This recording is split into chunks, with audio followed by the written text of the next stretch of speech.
At ito na yung kahimtang guys. Okay, so swak na to. Ayan, inedit ko lang konti dito. Dito ako nag-adjust. Ayan, na-adjust ko siya. Okay, so kailangan nyo ba magkasya to. O, diba? Taas ito. So, for today's video guys, mag-unboxing tayo ngayon ng ating malapit na parcel. So, check this out kung anong laman ito. At ipapakita ko na sa inyo. Let's go.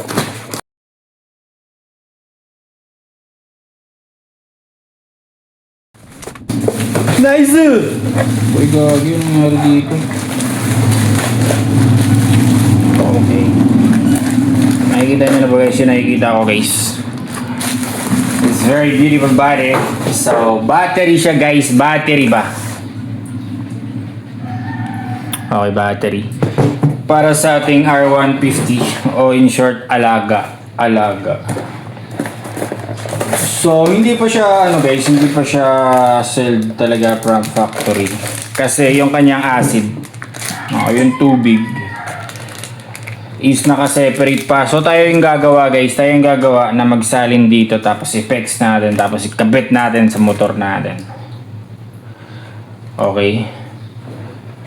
So, ganito lang kasimple. Battery niya guys. So, brand new talaga siya guys.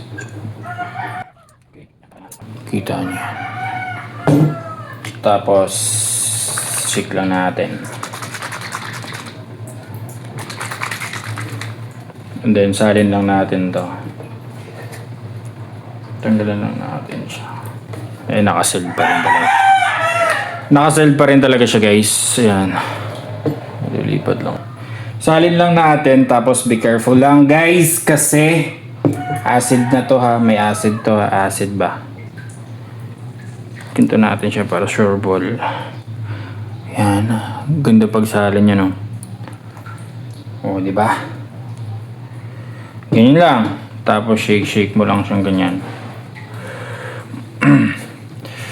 So, be careful guys kasi acid to ha. Medyo mahapdi sa balat yan. Ayan, wala na.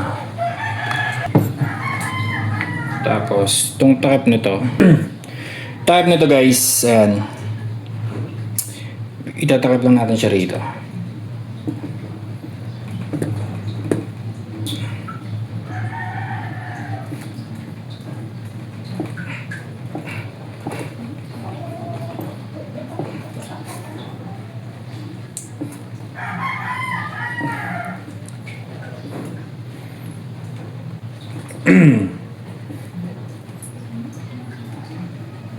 Hindi na. Okay na yun.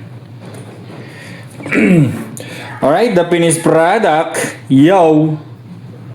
Ito na yun guys. Sobrahan nyo na ang battery natin guys. Okay. So, ikukumpara natin mamaya. Explain ko sa inyo kung bakit ito yung binili kong battery. Okay. So, tatanggalin lang natin yung luwa kong battery.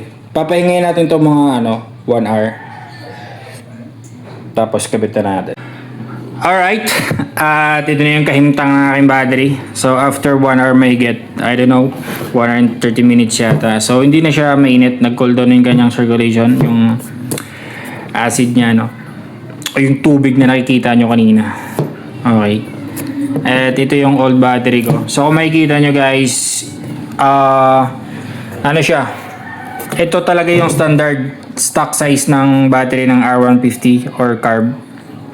Tapos ito yung size ng Raider 150 Fi na battery. Ito yung kanyang size. So, nag-convert ako. And ang gagawin natin, ang ginawa ko dun sa lagayan niya is edit ko lang ng konti para sumakto lang to. Okay. So, check natin yung kanyang voltage. Okay, meron tayong tester. Clamp tester, ginagamit ko dati sa work ko. So, buhay pa rin siya. Okay, set natin sa DC. Ayan, DC. Check natin. Positive, negative. Okay, meron siyang voltahe na 12.89 volts DC. And compare natin sa kabila kung may ano ba to? May voltahe to. Okay. Ayan, bumagsak siya ng 10.12. So, ito kasi guys, hindi na siya tumatanggap ng charge. Okay, hindi na siya tumatanggap ng charge. So, in short, mahina na yung battery ko. Okay?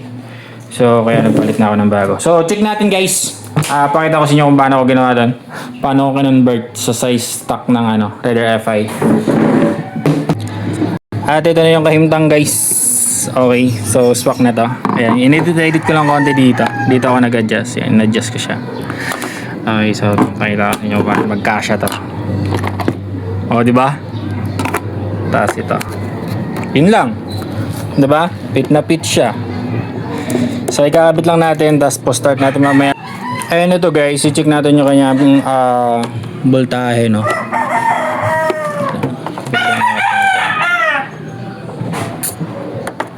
Tapos start natin. So, meron siyang 12.87 volts direct current. So, po-start lang natin. Start natin to guys.